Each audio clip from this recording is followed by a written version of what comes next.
it impacted 19,000 workers. Well, that equated to a $9 million settlement. Dang. So It's a big hit. Welcome back, folks. It's episode 131 and 42 as we talk about California pay stubs and what is necessary and required on these stubs.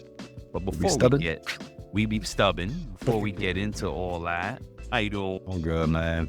Good. How about you? I'm all right, man. I'm all right, bro. Yeah, That's man. good, bro. As we at the time of this recording, we are the night before Election Day. But by the time you hear this, it would already be. Yeah, we will already have our new president-elect. We'll see how that goes. Yeah. God bless us all. Yep. What's going on otherwise, man? Nothing. I'm good, bro. I'm good. No complaints. Just taking it day by day, bro. Honestly, that's it. Holiday season is upon us. I'm hoping that nothing gets too wild and crazy with the election. Not all. My daughter's worried about that also. I had to calm her down the other day, and it's sad. I was talking to a colleague of ours that we know, and I don't want to put him on blast like that, but he was saying the same thing. He was just like, yo, it's scary that these conversations. I was telling him the same thing. Like, hey, I had to talk to my daughter about this, that. He said, that's crazy. You got to do that. And he actually said that because I had posted a TikTok about some stuff. He was like, yo, you really spoke to me about, like, it really hit home. And he was, you know what I mean? So just thought-provoking for everyone. But other than that, man, like, I'm looking forward to the holiday season. I'm looking forward to my girl Mariah Carey. Yeah. She's ready. Got to break out the songs. I love it. They got to stretch the vocals. Yep. What else? And that's really it, man. That's really it. It's getting ready. You know? Yeah. Yes, sir. All right. Well, let's get into it then. You got some pay news for us. Start us off with a good article here. We're talking about pay stubs in California. I did some research and found out if there's any cases out there, because there are fees and penalties that employers can accrue if they're not careful. And there were two substantial ones that did occur in the state of California, actually. And this article that I have by lawsuitlegit.com talks about a couple of different things, and it gives these two examples. So the first one was Verizon. Verizon had a $15 million settlement because of pay stub violations. What? Yeah. So it was in 2014 that happened. 2014. Dang. Yeah. It was a huge hit financially. It may have impacted their reputation beyond the monetary loss. Some people may say, hey, I want to work there for them. Maybe in California, because this is the first time I hear it. And it may have given them a bad reputation with the regulatory services. Oh, for sure. Hey, we got to watch this. But you know, the bad thing about California, sidebar, is that lawyers, because they're so employee-centric, lawyers just look for companies to, they're actively looking, basically like how, what's that?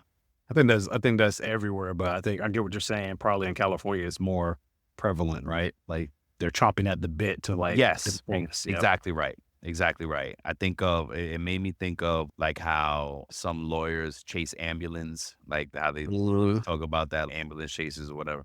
So that's how I picture them in Cali. But yeah. And what was the other one? The other one was a temp agency, right? This temp agency failed to provide accurate itemized wage statements, which led to a class action lawsuit. It impacted 19,000 workers. Well, that equated to a $9 million settlement. Dang. So it's a big hit. Yeah. These violations are serious. So you got to make sure you're doing the right thing in the state of California. Wow. Yeah. So what do you got for us? Mine's a quick one. Just researching employee issues and whatnot. And I came across an article for the founder and CEO of Raising Cane's. It's a chicken tender franchise, and I haven't been there yet. I got to check it out next time I'm in GA. They're not in Florida yet.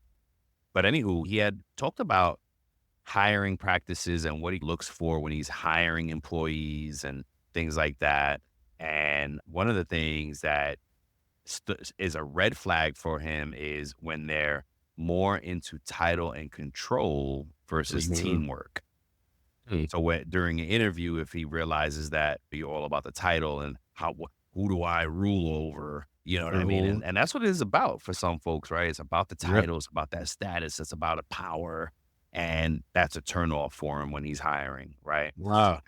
And the good, right? What he does look for is, as opposed to that characteristic, he says that when people are invested in the collective success, it makes a huge difference. And that's easy to say. Hey, why did you take the job? Oh, wow, I really want to impact change. And I love working with people and serving people, as opposed to, hey, yeah, I want to be a regional manager now. And I've managed 20 people. Now I want to go to 100 or 50. Then it's, okay. It's about different things. Yeah, you're right. You just said it. That's exactly what I was going to say. It's different goals for different people. And you may go through those different phases in your life. When you start out, and you're maybe you're new into a career. I don't necessarily think that it matters your age, because you can get into a new career even when you're older and be like headhunting and really going after it to try to get that thing. And I like to make a correction, sir. You do have Raising Cane's in Florida. Where is it? There's one in Pompano Beach. No way. Yes, off of North Federal Highway. No way. They're up there. My son done led me wrong. Is it? Because we were talking about Dave's Hot Chicken, and all right, because he said that my son was like, there's nothing here in Florida. There's no Raising Cane. So Dave's Hot Chicken got us talking about Raising Cane's.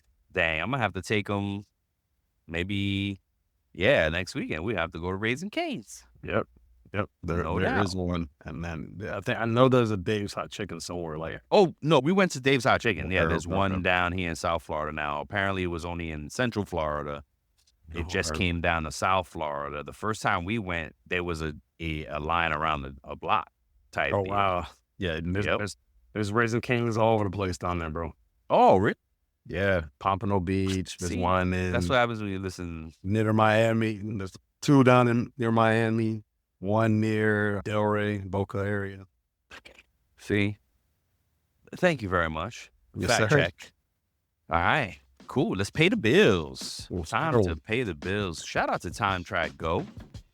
TrakGO has introduced an innovative new feature designed to simplify time tracking for both exempt and non-exempt employees.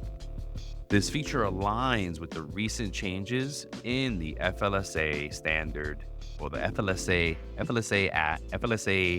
Lisa. This feature aligns with the recent changes in the Fair Labor Standards Act for employees. All right. So by automatically calculating standard 40-hour work weeks and accurately determining overtime when necessary, TrakGO ensures precise employee time while maintaining accurate PTO balances. Those are two good words we like in payroll, right? For real. Accurate and precise. Accurate and precise words. And on time. Yeah, on time. Yes, especially on time. Additionally, the system can identify those instances where non-exempt employees may not have reached that 40-hour threshold. So to learn more, please contact TrakGO at 888-321-9922, or you can go visit www.timetrakgo.com. That is TIMETRAK go.com.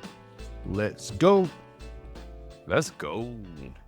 And Brian, I was just checking with them too to see how the webinar was that we were promoting last week. They said they had a great turnout. Good stuff, folks. Yeah, if you want to learn more about TrakGO, hit up their website. Always running good promotions. Always have good things going. Their customer service is just second to none. Yeah, check them out. All right, let's get into the main topic as we continue the conversation about California. And I think as we continue to frame states, right? Like it's right as I like thinking about, okay, what's important in the state, right? Earnings, deductions, taxes. And for California is pay stub, because they're really strict about how their pay stub is, all the Mhm. things that are on their pay stub. And as Walt highlighted with the news, they're hitting companies that violate it. So if Yeah. you're an employee in California, listen up. Walt's So got some gems for you. yeah, so what I want you to think about in terms of the fees is I don't know if you remember who Comey the Clown was from Living Color. Yes, yeah, Living Color. I just saw a clip the other day. Yes. This is William Tincup, and I'd like to talk to you a little bit about Indeed FutureWorks. Ryan and I attended the conference last year, and we created a limited series for Indeed where we talked to their customers. Great stories around TA and how they use Indeed to the max. So check it out. It's just Indeed FutureWorks 2024. You could search for it wherever you get your podcasts. Thanks. Yeah. Hope we don't play that. That's Hope how. we don't play that. Yeah, that's how California is with these pay stub violations. Yes, that's a great Get analogy. it right.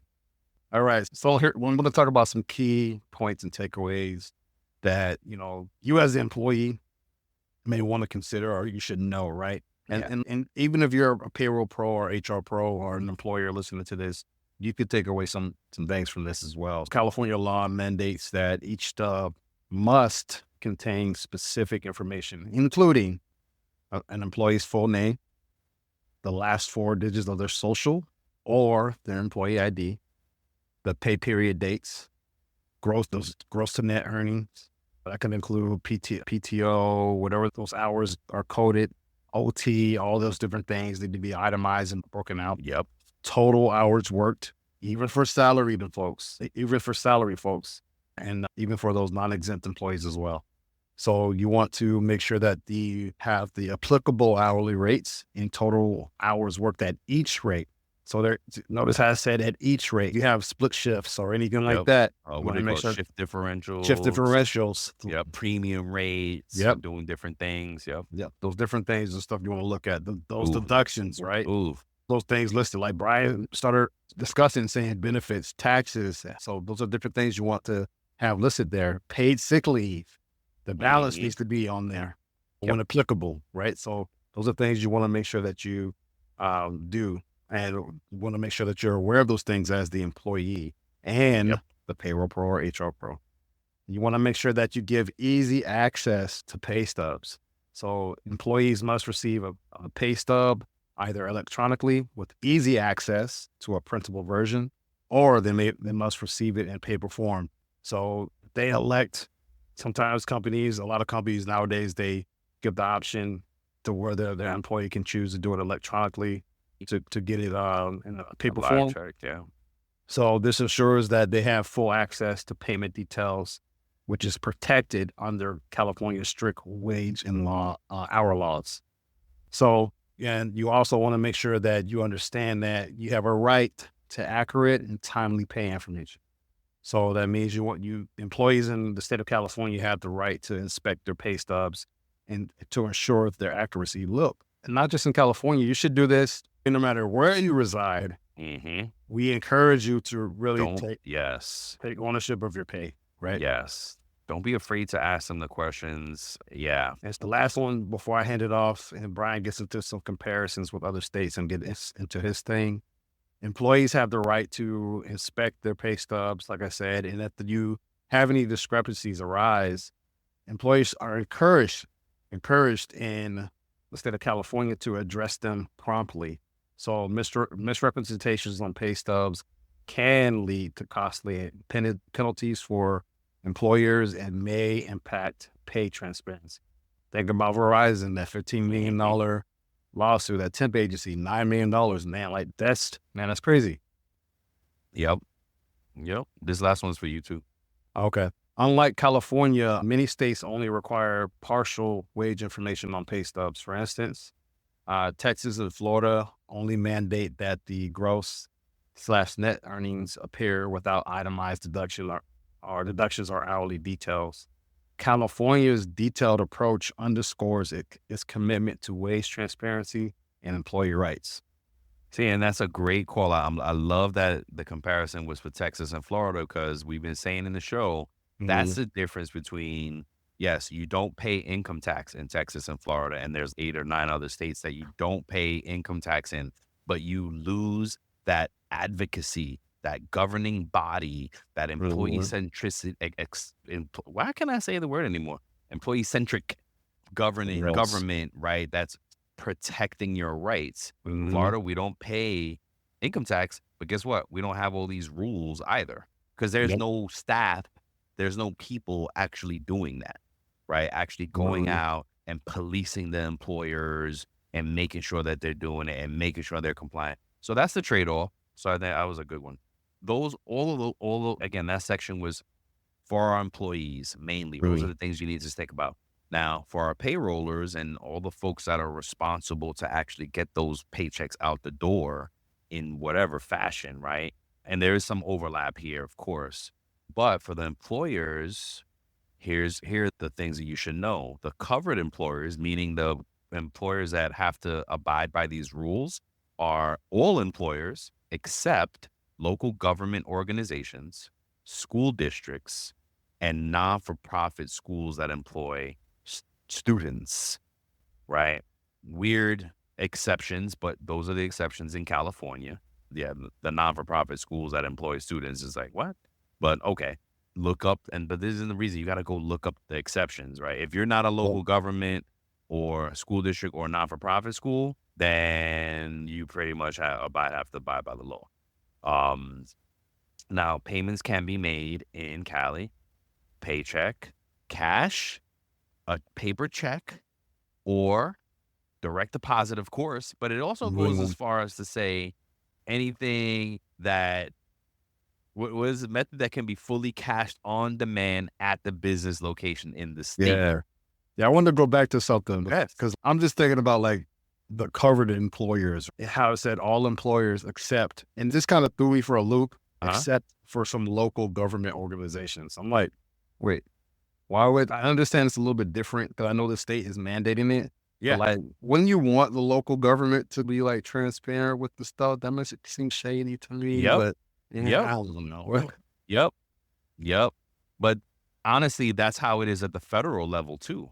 Mhm. Right? It'll be like, oh, but it works both ways because then sometimes they do a law and it's like only the federal government Yeah. is impacted by it and not all businesses. So it works both ways. But Okay. yes, good call out.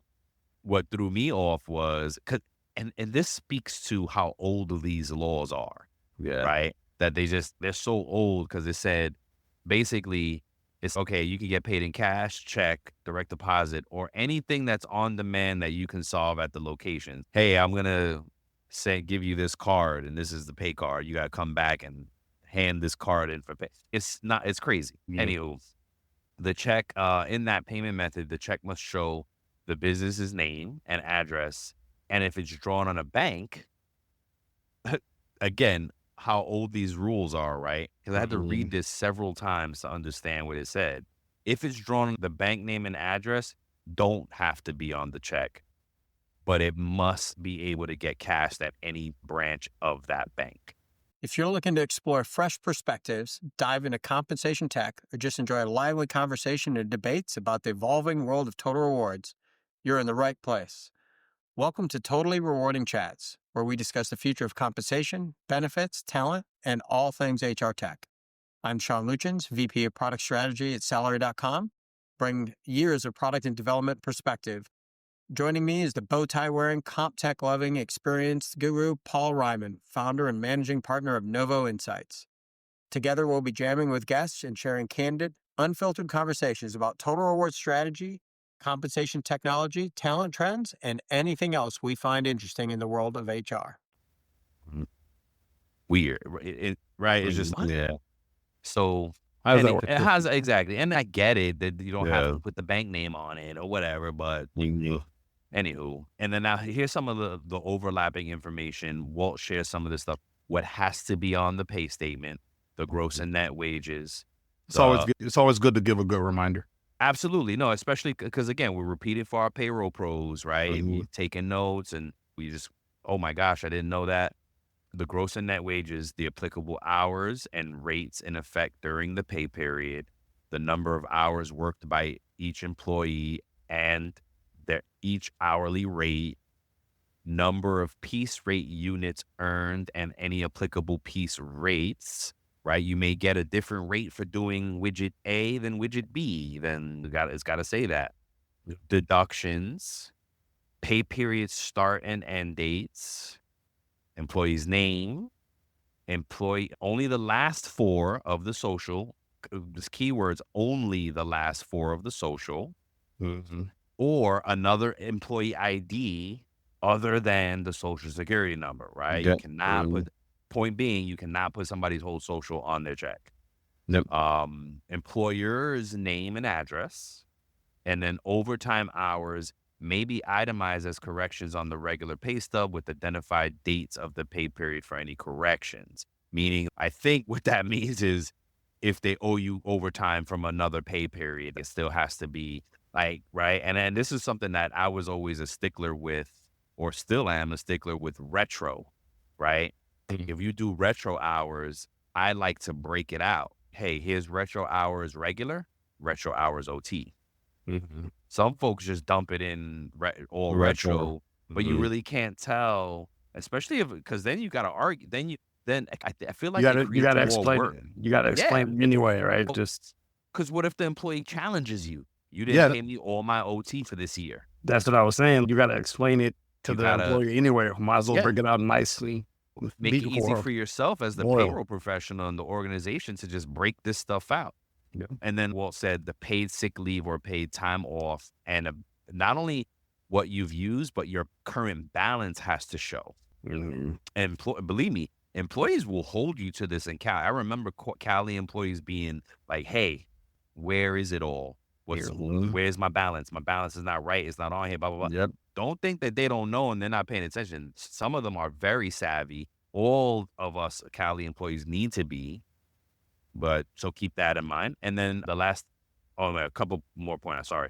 Farm labor contractors. If you are a farm labor contractor, you must include the name and address of the legal entity that secured the employer's services on the farm labor's pay statement. And then payment for mandated break time and other non-productive time must be listed separately on piece rate workers' pay statement. I don't know what all that means, but if this applies to you, you need to follow up and look that up. I know what the mandated break time is. I get that. But like the non-productive time, that was interesting to me. Because you're a piece worker, you get paid by a piece, and then they got to so look that up. If this applies to you as a payroller, go look it up. Go follow up. This is all, did I include it in here? Oh, no. This is all on the California's websites and stuff, like it's in there. And now, real quick, the penalties that are applicable is, let's see, a payment method violation. If you violated the pay method laws, it's $100 civil penalty for the first violation, $200 for each additional violation, plus 25% of the amount due.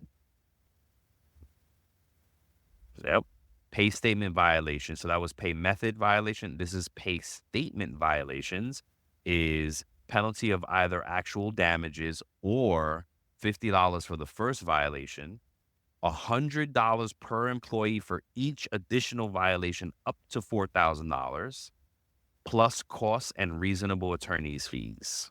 Wow. So that's where it racks up, because it's like penalty of either actual damages or the $50, then $100 per employee up to $4,000. So imagine if you have thousands and thousands of employees times $4,000 plus attorney's fees. That's why they got hit for the 9 and 15 million on those companies. They add up over time, man. It adds up. And then a separate section is failure to itemize deductions and provide statements is a misdemeanor with a fine up to $1,000 or a year in jail. My God. That's crazy. Excuse me, making me choke. A civil penalty, $250 per employee for the first violation, unless due to clerical error or mistake.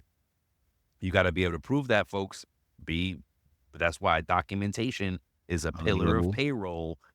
And transparency, we got to update it and make radical transparency a pillar of payroll, because if you report your error and you document your errors fearlessly, meaning, and then this is not every environment that you could probably do it, because I'm sure not all employees feel this comfortable, but it's the right way to do it. You, as an employer, you really want to get your staff to a point where, please, let's report errors. Let's be transparent. One, because you're fixing your system. You'll get better at fixing. And two, you have the documentation to back yourselves up later to say, oh, what happened here? Oh, gosh, that was an error we made. But look, here's all the backup. Here's what we did to correct it. Here's boom. Here's all the backup, the corrective action, the results, all that good stuff. And then, under this same category, $1,000 per employee for each additional violation. So $250 for the first one, but $1,000 for each additional per employee. So they're giving you that time to correct it. We warned you. We fight, but if you don't fix it, we coming back really hard. Give me a trigger me, man. Reminded me of those. I know it's different. It reminded me of the bank fees that we used to get back in the day. Dude, you can't say bank fees. I immediately think of Bank of America. Sorry, Bank of America. Y'all killed me back in the day. Wells Fargo got me. But not for nothing, and we've talked about this many times, those predatory fees back then is why they changed the law. It won't happen again the same way. But still, they would kill. Oh, God. They made so much money on people like us. And what I mean by people like us, broke folks back in the day. Young and broke and ignorant. And then they also have a right to correct section that I found in the law. As employers can correct violations of providing pay period dates and employers' legal entity information before facing civil action. Okay. Employee must send a written complaint by certified mail to the Department of Labor and Workforce Development, and the employer, that actually should have been up in the employee section.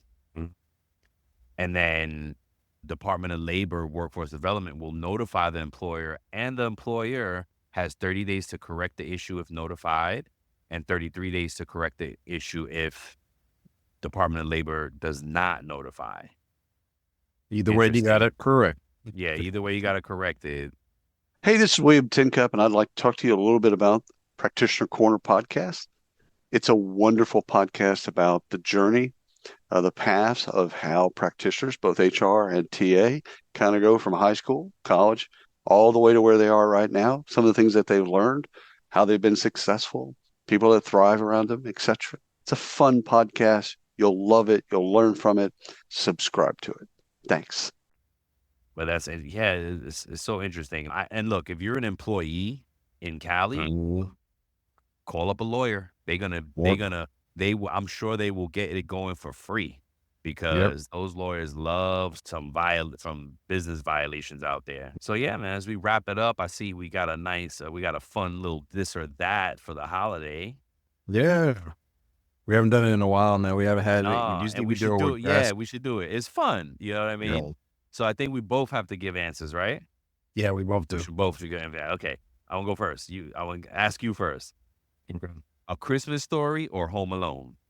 Yeah, this one was easy for me, man. Which was Home Alone for me. Okay, A Christmas Story. Go ahead. Go ahead. No, go ahead and say your answer, then we'll talk about why. Mine is neither. Die Hard. Die Hard for Christmas. Okay. I get it. Because Home Alone was like growing up. I'm thinking about being a kid, growing up, and that's what we would watch and stuff like that. So between those two, if I had to make a choice, it would be them. I don't watch either now, but yeah, I watch all of them now. No, I haven't had it. No, man. I challenge this. I watch sports. I watch basketball. No. It's a must. This season, you must watch them all. Do all the Christmas movies. The Grinch, the new Grinch is bomb. The new animated Grinch is awesome. You got to watch them all this season. No excuses. Okay, gotcha, man. Gotcha. All right, on your in-house date nights. You know what I mean? Your movie nights. To chill. I'll be cooking it up. Yep. Yes. You know what I'm saying? You got to do it and watch the movies. All right. Second one is rum cake or coquitos. Or eggnog for the non-Latinos. Not first. So for me, I'm gonna have to go with coquito. And all right, more that. No doubt. Rum cake, you got it. You can't do a store-bought rum cake. And if you don't do a store-bought rum cake, you got to make sure that you get it from a place or a person that it's on point. Because sometimes, man, it could be Yeah, hit or it's miss, bro. it agreed. See, that's how I feel about coquito too. That I don't get it usually from outside the house. Although Bacardi has a great bottled coquito. Don't tell my Mhm. mom I said that or any But of the grandmas. But it's funny because so rum cake. So for me, both. Okay. Both, yes, because we do the coquito, and my wife has I don't know if she still knows the person that does the rum cake homemade, bro, and I think she soaks it in rum after it's baked. Wow. Yes, A lot of people. kids cannot eat this cake. It's no alcohol is burned off in the baking process. Yeah. It got rum in this cake, dripping with a No. shot in each piece. Oh, wow, bro. Yes. Okay, last one. Turkey or ham? I'm going to go with turkey. What You're about gonna go you? turkey. Yeah, It's perfect. pretty much neither. Yeah. Pernil which is a roast pork shoulder. Mhm. And it's so funny because we were just talking about, oh wait, no, I had one more for you. Okay, what was up? Pumpkin pie or sweet potato pie? They're both good, but I always got to go with the sweet potato. You always go sweet potato, okay. Yeah. What about you, Yeah. man? I do both, but I think I lean toward pumpkin. Okay. Yeah. I actually like pecan pie. I do all pies. Holidays, I'll be trying to get It's my fifth. all the pies. Yeah, no. As you can see, that's why I got the fat neck. Oh, gosh. Stop. Yeah. So, yeah, man. Oh, I was gonna say we were just talking about it. We had, like turkey ends up being such a waste because and we keep trying to get smaller and smaller on the turkey. But no, we don't eat the turkey. We're on our pernil. We're on our get them ham, and we're eating other things. Pasteles is a big part of our holiday season, so we eat pastel. We eat everything but turkey, especially for Thanksgiving. So his wifey was like, "How about no turkey this year?" And we agree, no turkey, because we just not turkey fans. not big turkey fans. Yeah, I kind of like the sandwich the day after It's good, a bro. turkey sandwich as opposed to turkey. And so who knows? One year I remember we did I did boneless turkey breasts, and it was people was like, Yeah. yeah. Yeah. All right. I do have one more for you that All I right, didn't go, write down shoot. here. Are you a stuffing or dressing person? Stuffing. I didn't even know what dressing was until I moved to the South. And I was like, dressing? Yeah, sure. We got Italian, we got French, we got this. Like, what? I was like, what's dressing? Yeah, it's the same thing, right? No, I think stuffing is Oh. what the people actually put inside the bird. Because sometimes people put the stuffing in the bird. They put it Yeah, inside the do that. bird. And then the dressing is like when they do it on the side. Yeah, they do like We they call just it the same thing. like cornbread dressing. Like they, Yes. I'm gonna do it with cornbread, but she won't stuff the Yes. bird with it. She'll just bake it by itself on the side. My mom does both, but it's Okay. the same thing. She'll Mixture. stuff it, Mhm. same mixture. She'll Mhm. put cornbread sausage, stuff it, Yeah, and then also make a tray of it on the side because it's never enough. That I eat that and yeah. it's the same to me. Because I think the one in the bird gets a little wet, too wet for me. Pepper the way. Fair. It is a little bit moister. Yeah, it's fair. I'll take that. All right, man. So before we close it out, I wanted to ask, what are some good perks that employers can give, employees can get during the holidays, right? Because for instance, once upon a time, everybody got a free turkey. I never got a free turkey. Because I think we're too young for it. Okay. I remember my mom always getting a free turkey. Like she depended on it. And then at some point, I think it was like employees started complaining about getting sick or the bad, right? And that's why they stopped the actual literal turkey.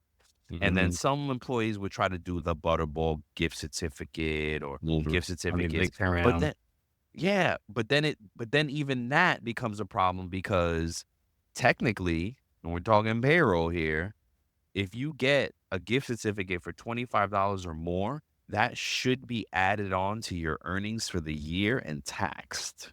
Technically, yeah. Technically. Sorry to be the bearer of bad news here, folks.